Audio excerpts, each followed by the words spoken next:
Well, let's get back to football. We've got some teams that we want to talk about today, previews, and we're going to start with Alabama giving our SEC previews. Now, Yeah. Alabama, of course, I think we all know, coached by Nick Saban, 27 years now that Saban has been coaching, a record of 285 and 69, 19 and 11 in bowl games, and 7 national championships, which makes him currently, at the present, the Yeah. greatest coach that's still coaching. Definitely GOAT status. But Darren, one of the big questions about Alabama is the quarterback situation. They have Yes. 3 guys right now: Tyler Buckner, a transfer from Notre Dame, Mm-hmm. Jalen Milroe, who played some last year, and Ty Yep. Simpson. And as of today, there is no clear front runner. And kind of the weird thing about that is the fact that Tyler Buckner came in like he did, and Tommy Rees comes from Notre Dame, but most, I guess, insider reports or the conversation that's kind of out there, especially on social media, is that he was pretty involved in Tyler Buckner leaving Notre Dame and them pursuing a replacement. So it's interesting that the person that was pivotal in him leaving Notre Dame comes to Alabama and is now pivotal in him coming to Alabama. And to me, that makes the whole thing even more almost undiagnosable. I mean, there's been conversation as fall camp has started that Jalen Milroe is really fitting in well, but at the same time, that Tyler Buckner is. I mean, he's familiar with the system. He even though some of the language has changed because you have to make it work within what Nick Saban does at Alabama, offense and defense. That he's more familiar with the system, and that has given him a little bit of a leg up possibly as well. But no matter who's the quarterback, I think the big thing that we look at from an offensive perspective with them is there's going to be a notable change. Tommy Rees's offenses over his time at Notre Dame were, from a pace perspective, the slowest offenses in the NCAA. It was the exact opposite of everything Mike Leach did at Mississippi State or Lane Kiffin does at Ole Miss. They were literally, it's not an overstatement by statistic. They were the slowest, least plays per offense of all of NCAA on average during his entire time there. And back during the fall, after the season was over with, Nick Saban made a comment on a local radio show and said, the one thing we're missing is we've got to be able to grind it out. We've got to get back to a slower pace where if we need 3 yards, we can get 3 yards. So I think no matter who's the play caller or the signal caller in the huddle, that's going to be a very decided difference that we're going to see from an offensive perspective with Alabama this year. And on the other side of the ball, Kevin Steele, a familiar name to Alabama fans, has come back to serve as the defensive coordinator. This is his 3rd stint with Saban. He previously was in 2014 as a linebackers coach, and then he was at Alabama from 2007 to 2008. Last year, he was a D coordinator for Miami. He's been the D coordinator at Auburn. He's been the D coordinator at LSU. His defenses have done very well. He was a D coordinator at Clemson. It's amazing the places this guy has been. Yeah.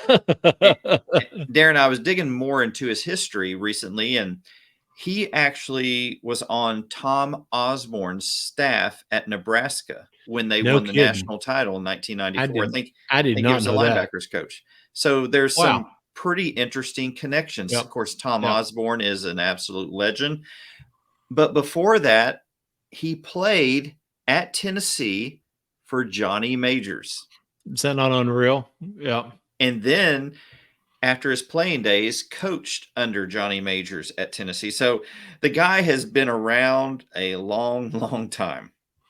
And that's a pretty weird combination of schools in the SEC to have coached at Tennessee, Auburn, and Alabama. That's pretty. Don't forget LSU. Yeah, that's right, and LSU. That's a pretty odd combination of schools to coach at. But I think what he'll bring is an understanding more of what Nick Saban wants to do. and the two of them being able to work together, because I think inherently Nick Saban will have more trust in him. And you know, when you've got, I mean, the all SEC, all name SEC team, there is one winner hands down this year, and it is Kool-Aid McKinstry. That is the greatest name in all of football for this season. And you've got him at one of your, you know, he's one of the nation's top cornerbacks. He's in your secondary. And also they have a kid named Caleb Downs that's coming in this year that's going to be a part of the secondary. I think we'll see him start day one. It would absolutely shock me if he's not on the field the very first game as a defensive starter. I've even heard, I'm not willing to throw this out because I'm not overly familiar with him. I've done a little bit of looking into him.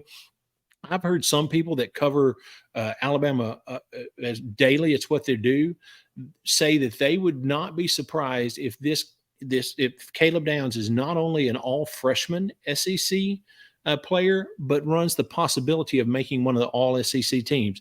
Might be second or third team, but could potentially. He brings that much as long as he understands the system and is able to work within the system. There's a possibility that he is going to be that level of player in his first year on the field. So that says a lot for your defense. That gives you a lot of hope if you're an Alabama fan. Last year, Alabama finished 10-2. Some of the big games, including the SEC games they have coming up this year. September 9th, they host Texas in Tuscaloosa.